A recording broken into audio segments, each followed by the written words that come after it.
Shu Ki Keluang. Terima kasih Tuan Yang Di-Pertua. Soalan saya nombor 1. Silakan Menteri. Terima kasih. Tan Sri Yang Di-Pertua, Badan Berkanun ditubuhkan di peringkat Persekutuan dan Negeri. Setiap badan berkanun dikawal selia oleh akta tubuh masing-masing. Tidak semua badan berkanun dibenarkan membuat pelaburan. Kebenaran membuat pelaburan adalah tertakluk kepada akta tubuh badan berkanun masing-masing. Sekiranya akta tubuh sesebuah badan berkanun itu tidak memberi kuasa untuk membuat pelaburan, maka sepatutnya sebuah badan berkanun itu tidak boleh membuat pelaburan kerana ia tindakan yang boleh dianggap ultravirus akta tubuhnya.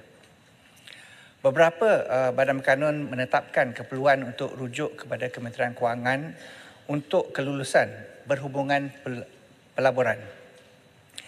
Dalam membuat pertimbangan berhubungan jenis pelaburan yang dibenarkan bagi sesuatu badan berkanun, Kementerian Kewangan mengambil kira mandat pertumbuhan badan berkanun, pengurusan risiko pelaburan serta kepakaran pelaburan badan berkanun tersebut. Badan Berkanun Persekutuan atau BBP yang bertaraf GLIC, antaranya KWSP, KWAP dan LTH, mempunyai mandat penubuhan dengan aktiviti teras untuk membuat pelaburan dan mempunyai pasukan pegawai yang memiliki kepakaran dalam mengurus portfolio pelaburan.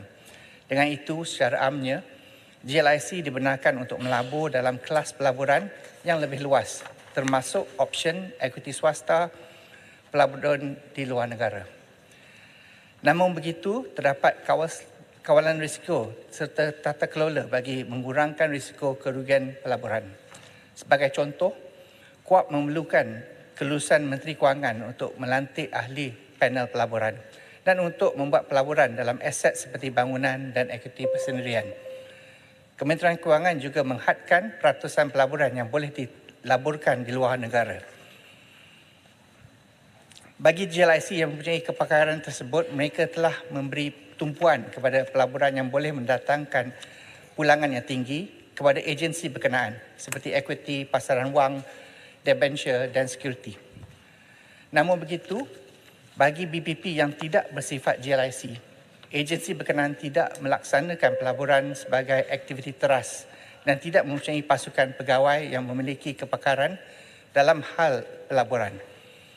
Oleh itu, BBP seperti Universiti Awam hanya dibenarkan menupukan kepada pelaburan yang berisiko rendah, stabil dan mendatangkan pulangan yang minima, antaranya simpanan tetap dan bond atau sukuk kerajaan. Terdapat setengah akta BPP yang peruntukkan supaya semua jenis pelaburan BPP mendapat pertimbangan Menteri Kewangan seperti Miros, Finas, Perkeso dan lain-lain. Jadi untuk mereka ni seperti HRD, ia juga di bawah kawalan menteri masing-masing.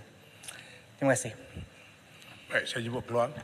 Terima kasih Menteri Kewangan atas jawapan yang sangat lengkap dan jelas. Jadi boleh saya tahu apa peranan wakil MOF yang dilantik dalam kesemua badan berkanun atau badan bukan berkanun, termasuklah Company Limited by Guarantee CLBG, dan apa tindakan boleh diambil oleh Kementerian Kewangan jikalau berlaku keputusan pelaburan yang dibuat oleh entiti tersebut bercanggah dengan pandangan wakil MOF yang duduk dalam lembaga pengarah entiti tersebut, dan siapa yang mempunyai kuasa dan juga tanggungjawab muktamad atas keputusan tersebut kalau berlaku kerugian terhadap pelaburan itu. Dan paling penting sekali sama ada kerajaan akan menggalakkan pelaburan seperti option dilakukan oleh agensi atau CLBG yang menguruskan dana awam atau mengutipkan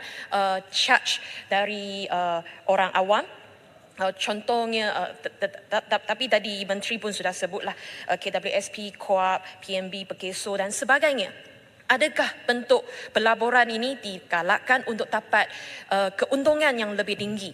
Dan kalau entiti itu ada pegawai dia ada pasukan pegawai yang pakar dalam pelaburan dan berlaku kerugian, sama ada kerajaan akan tanggungjawab dan buat bayaran sebagainya. Terima kasih. Sila Menteri.